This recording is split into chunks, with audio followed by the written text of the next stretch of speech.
natin para sa magiging punong abala sa Sitio Liwanag. Sa aking kaliwa,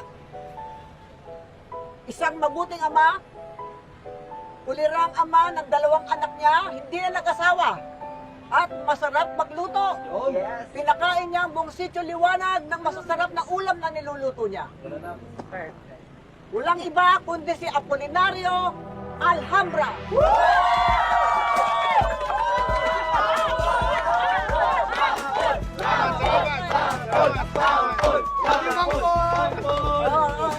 Okay, alam niyo na, kilala niyo na.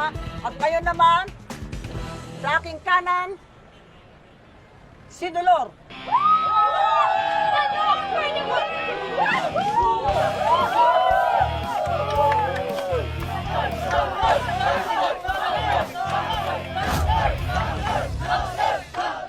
Bol, sino ang tatatakan mo? Si Dagul. Tagol. Ah, bakit siya? Eh, ampok ko lang naman yan eh. At saka hindi naman totoo na talagang taga dito yan sa Sitio Liwanag. Ay, Ma, you forgotten? Isa siya sa sumunod dito sa atin. Dolor, pinagbayaran na ng mga bata ang ibinibintang ninyo sa kanila. At isa pa, dito lumaki si Dagul sa Sitio Liwanag, kaya anak na siya ng Sitio Liwanag. At hindi lang naman yan ang unang pagkakataon na naglimbag tayo ng batang inarugan na taga-Riles. Ginawa na natin yan noon, hindi ba? Kay Rendon. Okay, Pines.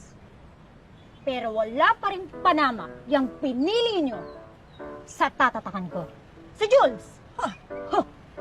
Ladies and gentlemen, please welcome my sons, Jules Moreno!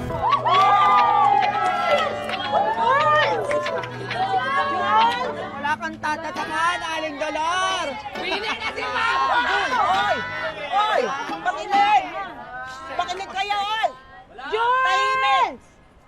Jules! Oy! Hindi pa kita hinihintay. May pag-grand entrance ka pa, ha? Saan pa Ay, tama na, tama na, Mami, tama na, sorry na, Dolor. Mami. Tama na yan! Tama na sabi.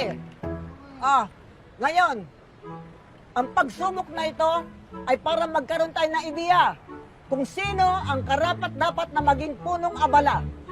Let the games begin!